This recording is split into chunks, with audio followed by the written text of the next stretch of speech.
विद्यार्थी भाइ बहिनीहरूलाई स्वागत छ। आज हामी कार्बोक्जालिक एसिडको सेकेन्ड पार्ट लिएर आएका छौँ।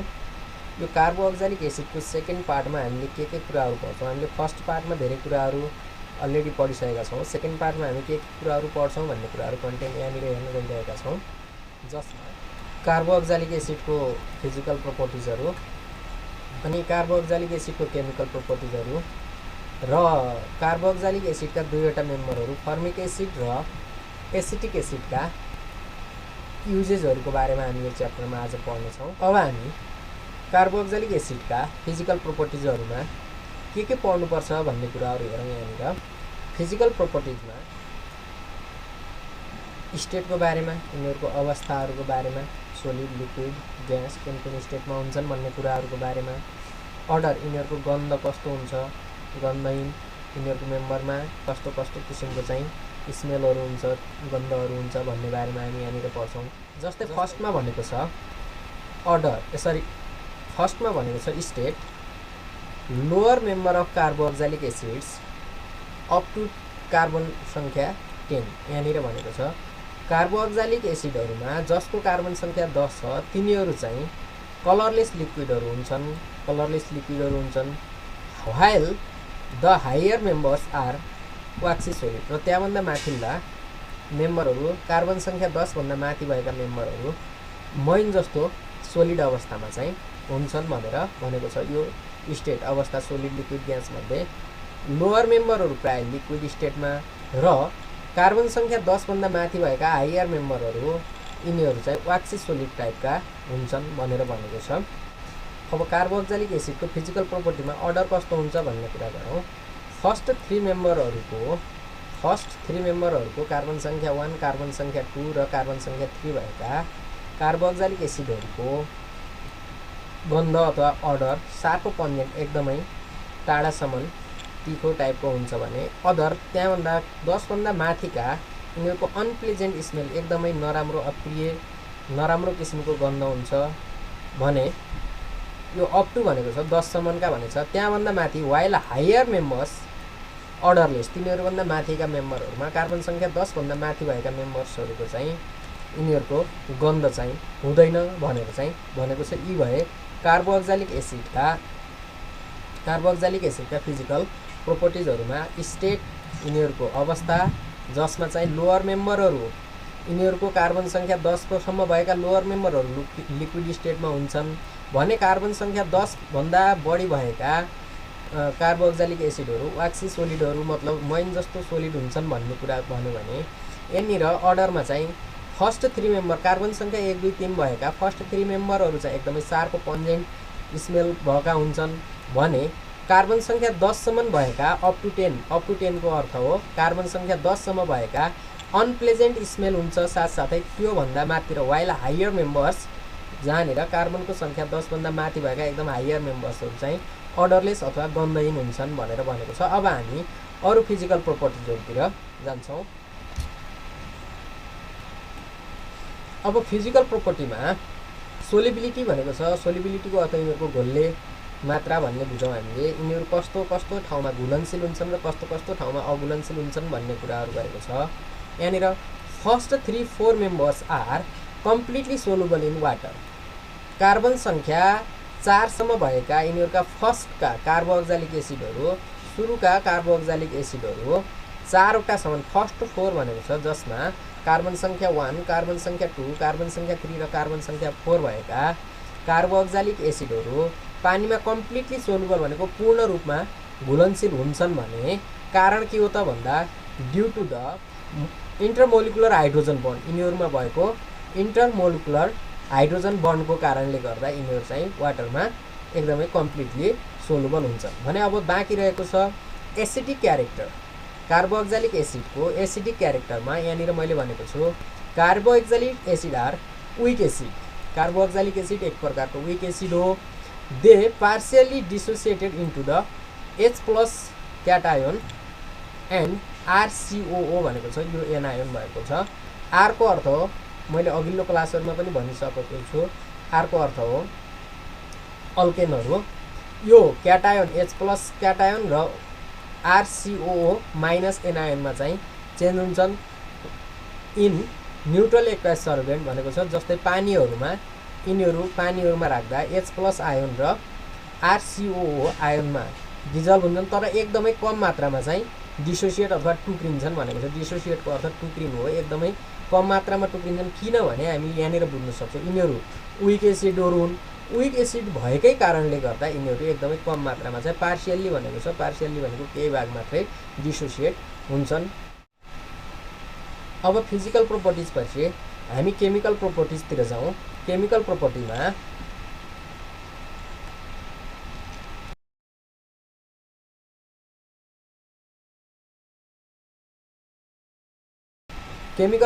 हामीले पढ्नुपर्ने एसिटिक एसिडको केमिकल प्रोपर्टिजहरू हो। जस्तै एसिटिक एसिडले NaHSO4 सोडियम बाइसल्फाइडसँग रियाक्सन कस्तो गर्दछ, NH3 एमोनियासँग, C2H5OH अल्कोहलसँग एन्ड सो अन। यहाँनिर यो 5 हो, PCl5सँग यिनीहरूको रिडक्सन कस्तो हुन्छ, एसिडिटी, यिनीहरूको बारेमा चाहिँ हामी कुरा गर्नेछौँ। फर्स्ट अफ अल यहाँनिर हामी कुरा गरौँ यो केमिकल प्रोपर्टिजमा टोटल पढ्नुपर्ने कन्टेन्टहरू मैले यहाँनिर राखेको छु।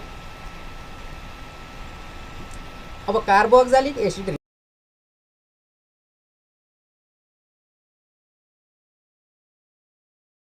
गर्छ त भन्दा टु गिभ्स सल्फर डाइअक्साइड। कहिलेकाहीँ यसको प्रश्न कसरी सोध्ने गर्छ त, व्हाट ह्यापन व्हेन, सुन्ने है प्रश्न कसरी सोध्छ भन्ने कुरा, what happen when acetic acid reacts with sodium बाइसल्फाइडसँग एसिटिक एसिडको रियाक्सन गराउँदा के हुन्छ, व्हाट ह्यापन व्हेन भनेर चाहिँ यसको प्रश्नहरू आउने गर्छ प्राय गरी। त्यसको लागि हामीले यति प्रश्नमा व्हाट ह्यापन व्हेन भनेर आयो भने यति उत्तर लेख्नुपर्छ। कार्बोक्जालिक एसिड रियाक्ट्स विथ सल्फाइड, यहाँनिर मैले यो NaHSO3 भनेको HSO3 सल्फाइडसँगको रियाक्सन के हुन्छ भनेको छ। कार्बोक्जालिक एसिडले सल्फाइडसँग रियाक्सन गरेर सल्फर डाइअक्साइड ग्यास बनाउँछ भनेर यति लेख्ने। र यो केमिकल यति भनेको चाहिँ यो एसिटिक एसिड हो, CH3COOH भनेको छ यहाँनिर। यो CH3COOH भनेको यो चाहिँ एसिटिक एसिडले NaHSO3 भनेको सोडियम बाइसल्फाइडसँग रियाक्सन गरेर sulphur dioxide SO2 sulphur dioxide H2O water र यो सोडियम एसिटेट CH3COOH यसलाई हामी सोडियम एसिटेट पनि भन्छौँ। अब हामी केमिकल प्रोपर्टीमा एमोनियासँग रियाक्सन गर्दा, केमिकल प्रोपर्टीमा एसिटिक एसिडले एमोनियासँग रियाक्सन गर्दा के हुन्छ भन्ने कुरा पढ्छौँ यहाँनिर। अब यसमा प्रश्न कसरी आउँछ भनेर बुझ्दाखेरि उत्तर चाहिँ यो हो, रियाक्सन विथ एमोनिया। एसिटिक एसिडको केमिकल प्रोपर्टिज नम्बर 2 मा एसिटिक एसिडले एमोनियासँग कसरी रियाक्सन गर्छ भन्ने कुरा हामी यहाँनिर पढ्न गइरहेका छौँ। प्रश्न कसरी आउँछ त भन्दा व्हाट ह्यापन व्हेन, सुनौ है राम्रोसँग, what happen when carboxylic acid अथवा एसिटिक एसिड जे पनि हुनसक्छ, कार्बोक्जालिक एसिड अथवा acetic acid reacts with ammonia. Carboxylic acid अथवा एसिटिक एसिडले एमोनियासँग रियाक्सन गर्दा के हुन्छ भनेर आउँछ। त्यसमा चाहिँ हामीले लेख्नुपर्ने उत्तर के हुन्छ भने carboxylic acid reacts with ammonia to form ammonium salt which on heating gives amides भनेको छ। यहाँनिर दुईवटा रियाक्सनहरू लेखिएको छ।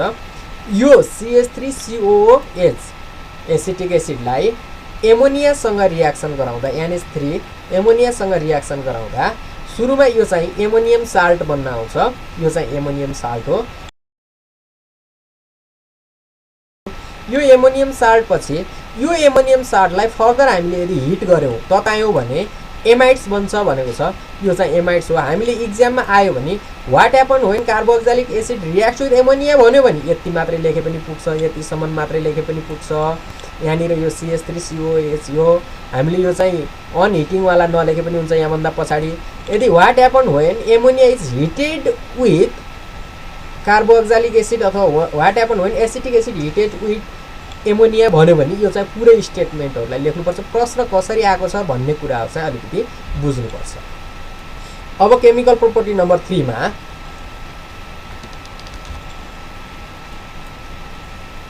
रियाक्सन विथ अल्कोहल अल्कोहलसँगको रियाक्सनको कुरा गरेको छ यहाँनिर।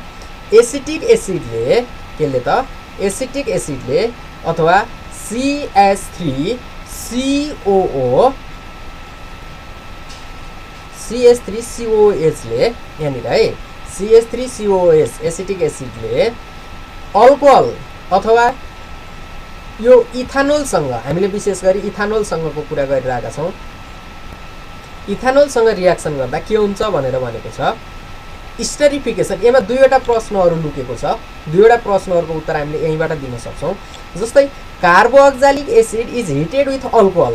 कार्बोअक्जालिक एसिडलाई अल्कोहलसँग, अल्कोहलको अर्थ यहाँनिर हामीले अल्कोहलको अर्थ यहाँनिर इथानोलको कुरा गर्दैछौँ, C2H5OH that is the ethanol, अथवा हामी यसलाई इथाइल अल्कोहल पनि भन्ने गर्छौँ। यो मिथानोल अथवा इथानोल अथवा इथाइल अल्कोहलसँग यिनीहरूलाई चाहिँ तताउँदाखेरि in the presence of dehydrating agent, dehydrating एजेन्टको रूपमा चाहिँ H2SO4 लाई राखेर हामीले यसलाई तताउने हो भने इस्टर बन्छ भनेर भनेको छ। यसमा दुई किसिमको प्रश्नको उत्तर, व्हाट ह्यापन व्हेन, सुनौ है फेरि राम्रोसँग प्रश्नलाई अलि ध्यान दिएर सुनौ। What happen when acetic acid heated with ethanol. इथानोलसँग एसिटिक एसिडलाई रियाक्सन गराउँदा के हुन्छ पनि भन्न सक्छ र साथसाथमा यसमा अर्को प्रश्न पनि सोध्छ, कहिलेकाहीँ राइट सर्ट नोट्स अन स्टेरिफिकेसन है, स्टेरिफिकेसन भनेको के हो भनेर पनि सोध्न सक्छ। यहाँनिर यो कार्बोअक्जालिक एसिडलाई अल्कोहलसँग डिहाइड्रेटिङ एजेन्ट कङ्क H2SO4 को प्रेजेन्समा तताउँदा इस्टर बन्दछ। यो इस्टर बन्ने प्रोसेसलाई नै हामी स्टेरिफिकेसन भनेर भन्छौँ भन्ने कुरा यहाँनिर गरेको छ। स्टेरिफिकेसनको परिभाषा सोध्यो भने पनि हामीले यो पुरै नै लेख्नुपर्ने हुन्छ।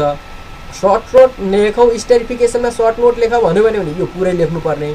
What happen when acetic acid react with alcohol भने पनि त्यही, कहिलेकाहीँ carboxylic acid react with alcohol भने पनि त्यही 3-4 किसिमले प्रश्नहरू सोध्न मिल्छ र हामीले यसको रियाक्सन चाहिँ नेक्स्ट यहाँभन्दा पछाडिपट्टि म देखाउन गइरहेको छु। यहाँनिर मैले स्टेरिफिकेसन अथवा एसिटिक एसिडलाई अल्कोहलसँग रियाक्सन गराउँदा के हुन्छ भन्ने कुराको मैले रियाक्सन यहाँनिर सर्टकटमा देखाइरहेको छु। योनिर R1 यतानिर R2 लेखेका छौँ। मैले यो R1 र R2 को अर्थ हो यिनीहरूको अल्काइल रेडिकलहरू, अल्काइल रेडिकल जति पनि कार्बन सङ्ख्यामा हुन सक्यो यसले जनाउँछ कार्बोअक्जालिक एसिड हो भनेर र यसले जनाउँछ यसले अल्कोहल हो भनेर।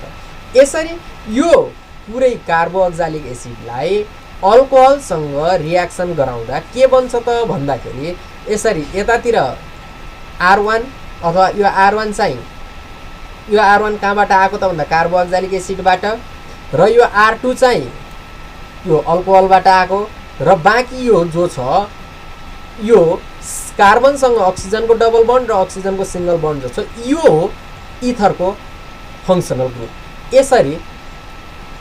यसरी कार्बोअक्जालिक एसिडलाई, यहाँनिर भएको यो कार्बोअक्जालिक एसिडलाई अल्कोहलसँग रियाक्सन गराउँदा इथर इस्टर बन्ने प्रोसेसलाई हामी स्टेरिफिकेसन भनेर भन्दछौँ। यो रियाक्सन पनि लेख्नुपर्छ अहिलेको स्टेटमेन्टको सँगसँगै, स्टेटमेन्टमा हामीले भएकोमा यहाँनिर यो रियाक्सन पनि लेख्नुपर्छ। यो R1 र R2 को ठाउँमा, यो R1 र R2 को ठाउँमा हामी कार्बन र हाइड्रोजनको मिलाएर अल्काइल रेडिकलहरू पनि लेख्न सक्छौँ। अल्काइल रेडिकल लेख्नको लागि अल्काइल रेडिकलको सजिलो फर्मुला म यहाँनिर लेखिदिन्छु। CN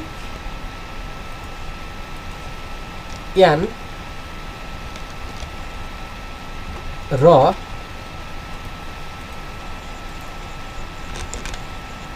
हाइड्रोजन 1, यो चाहिँ अल्काइल रेडिकल लेख्ने फर्मुला हो। जस्तै हामी धेरै अल्काइल रेडिकलहरू पनि बनाउन सक्छौँ। कार्बन सङ्ख्या 1 भएमा हाइड्रोजन सङ्ख्या 3, कार्बन सङ्ख्या 2 भएमा हाइड्रोजन सङ्ख्या 5, कार्बन सङ्ख्या 3 भएमा हाइड्रोजन सङ्ख्या 7। यहाँनिर यो यानको ठाउँमा हामी जति राख्छौँ यहाँनिर पनि यानको ठाउँमा त्यति नै राखी हामी यो R1 र R2 को ठाउँमा यिनीहरूका चाहिँ अल्काइल रेडिकलहरूको मेम्बरहरू चाहिँ राख्न सक्छौँ। अब नेक्स्ट नम्बरमा रहेको छ एसिटिक एसिडले PCl5 सँग फस्फोरस पेन्टाक्लोराइडसँग रियाक्सन गर्दा के बन्छ भनेर पनि सोध्न सक्छ। व्हाट ह्यापन्ड व्हेन, प्रश्न यसरी सोध्न सक्छ, what happened when acetic acid reacts with phosphorus PCl5 सँग रियाक्सन गर्दा के हुन्छ भन्यो भने हामीले त्यहाँनिर लेख्नुपर्ने यति हुन्छ। यो प्राय गरी 2 मार्क्समा सोध्ने क्वेसनहरु हो।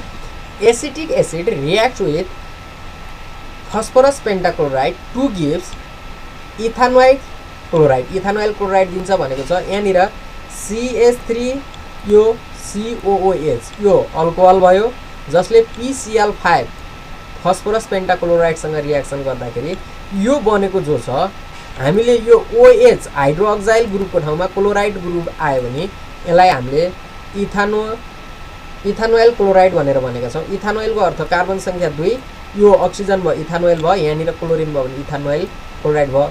यो OH उनीलाई कार्बोक्सिलिक एसिड भयो भने यहाँनिर क्लोरिन आएर यो इथानोइल क्लोराइड भयो र बाँकी POCl3 र HCl बन्छ भनेर हामीले पढ्छौँ। यसको लागि प्रश्न कसरी आउँछ त भन्दा व्हाट ह्यापन व्हेन नै भनेर आउँछ। विशेष गरी what happen when acetic acid reacts with phosphorus pentachloride भन्यो भने विद्यार्थी भाइ बहिनीहरूले लेख्नुपर्ने रियाक्सन फेरि यहाँनिर क्लियरसँग हेरौँ। लेख्नुपर्ने रियाक्सन यो हो र यहाँनिर यो CH3C अक्सिजनसँग डबल बन्ड क्लोरिन छ। यसलाई हामी इथानोइल क्लोराइड भनेर भन्छौँ। यो कार्बोक्सिलिक एसिड अथवा एसिटिक एसिडलाई फस्फरस पेन्टाक्लोराइडसँग रियाक्सन गराउँदा इथानोइल क्लोराइड बन्छ भनेर चाहिँ हामीले लेख्नुपर्छ। यसको प्रश्नहरू विशेष गरी व्हाट ह्यापन व्हेन नै भनेर आउँछ। अब हामी एसिटिक एसिड अथवा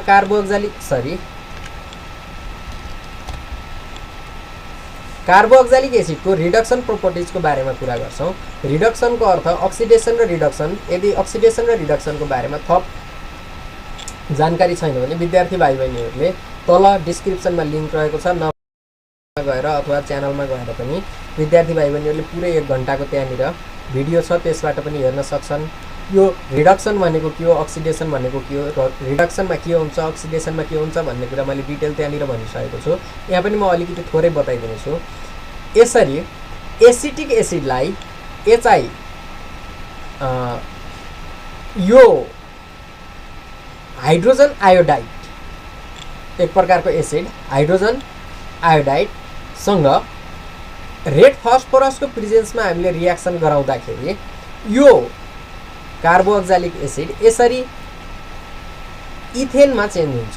यो एसिटिक एसिड अथवा इथानोइक एसिड यसरी हामी CH3 अथवा यसलाई हामी इथेन भनेर भन्छौँ। इथेनमा चेन्ज किन यो रिडक्सन भयो त भन्दा यसमा भएका जो अक्सिजनहरू थियो यो अक्सिजनहरू रिमुभ भयो, अक्सिजनको रिमुभ हुनु र यहाँनिर भएको हाइड्रोजन एउटा यहाँनिर थियो 3टा यहाँनिर थियो 3 1 4 वटा हाइड्रोजन थियो भने यहाँनिर कतिवटा भयो त 3 3 6 वटा भयो।